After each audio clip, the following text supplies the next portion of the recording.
Welcome back to another episode of Rock Boys Football. Wednesday afternoon, the USC commitment sweatshirt comes back on as three-star offensive tackle Chase Deniz commits to USC. Now, I'll be the first one to raise my hand and say, hey, 48 hours ago, was not all that familiar with Chase Deniz. And y'all rocking with the boys for the last couple of weeks know that we've talked a lot about this USC class in 2026. We have talked about just about every single top target on the offensive line for USC.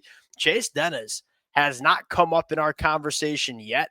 Now, I had to do a little bit of just kind of get familiar with this kid, turn on some of the junior year stuff. I'll say two things right off the bat. Number one, there is something to be intrigued with this kid. You look at him and say 6'7". You turn on the junior year stuff. He looks all of 6'7". Now, technically, he is not all that advanced as a football player. There's a lot of technical things that you have to clean up with Chase Deniz. But one of the things that really stands out when you turn on that junior year stuff is he gets out of his stance, and he gets out of his stance well.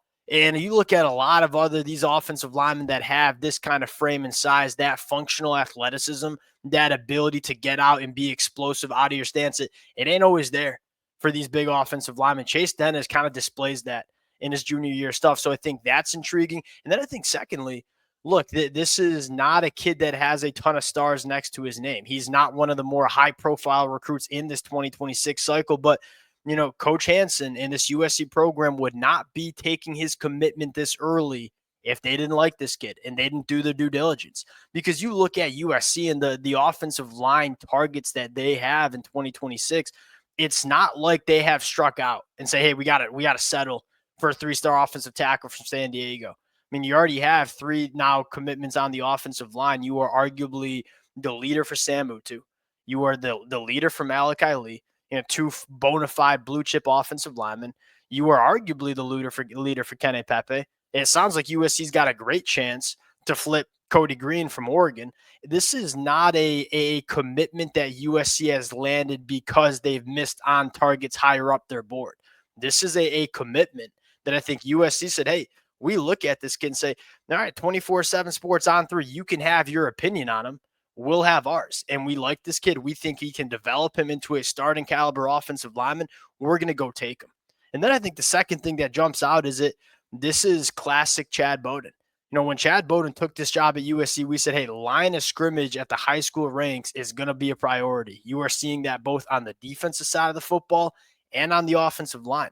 We are going to stack as many bodies as we can at the high school ranks and really get the depth back where it needs to be on both sides of the line of scrimmage. And you're seeing Chad Bowden and USC make this a priority.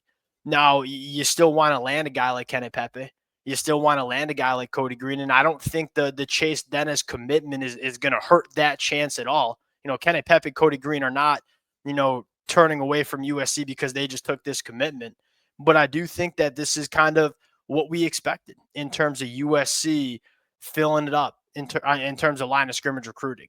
Now, the second thing that stands out, and this is, I saw one of y'all put this on Twitter. I completely agree. Sometimes these type of commitments aren't always the flashiest to talk about, especially when there's been some arguably bigger storylines surrounding this USC program. It kind of reminds you of, Tobias Raymond a couple of years ago. Tobias Raymond did not get a ton of buzz when he committed to USC. He was 6'7", 270, a project offensive tackle. You fast forward to where we are going into spring practice. It sounds like Tobias Raymond going into year 3 is going to be your starting right tackle in the 2025 year. Now, he's still got to go win that job, but he's a guy that has emerged as a starting caliber body for USC.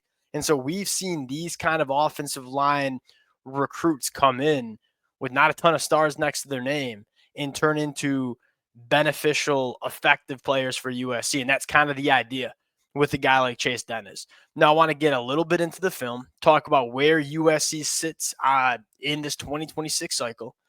Before we do, and as always, the USC fans, it's going to be fun. It has been fun. The amount of support y'all continue to show to the fellas, it's amazing. Can't thank you guys enough. If y'all do enjoy the content, consider subscribing to the channel. I know this is not the quote-unquote internet breaking news that maybe we were expecting, But I do think that type of news is still coming down the pipe. We just got to be a little bit patient.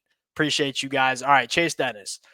You have to do some background reading. This is a new name for me in this 2026 cycle.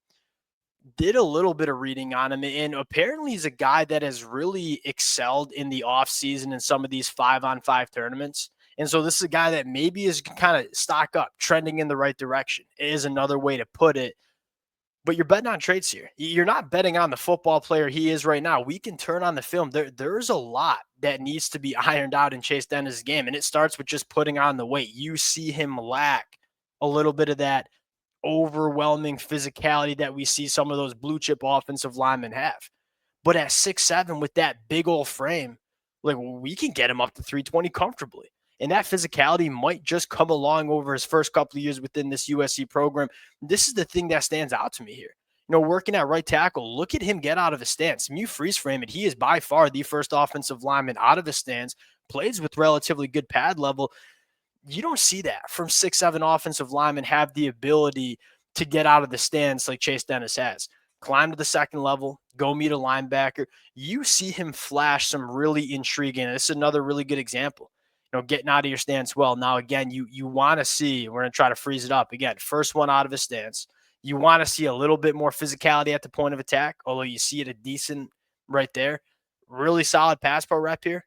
I mean, again, reactionary quickness, light on his feet for a guy like 6'7".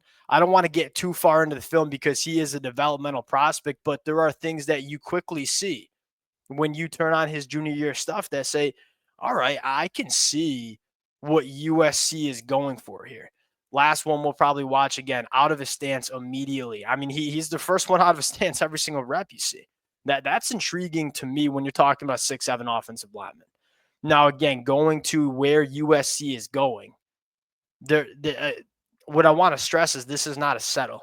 Sometimes you see these type of commitments late in November, early December, coming up till signing day, and that's kind of a sign of, hey, we missed on some of our top targets. We got to go a little bit lower down our board and grab a commitment that we might, quote unquote, settle for. And we're sitting here March 26th. USC is the leader for multiple blue chip offensive linemen. This is not a, hey, we missed out on our top targets, we have to go settle. This is a guy that Coach Hansen and Chad Bowden and this personnel staff, this is a guy that they like a lot. And I think the cherry on top for the USC fans is he's a UCLA legacy. I think his mom was a great softball player for UCLA, a guy that UCLA was going after, block him away from UCLA, put him at USC.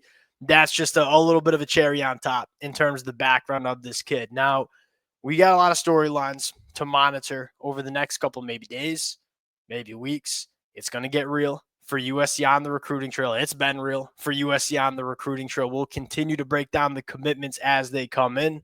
Appreciate you guys rocking with it. If y'all do enjoy the content, consider subscribing to the channel, and we'll talk to y'all later. Peace.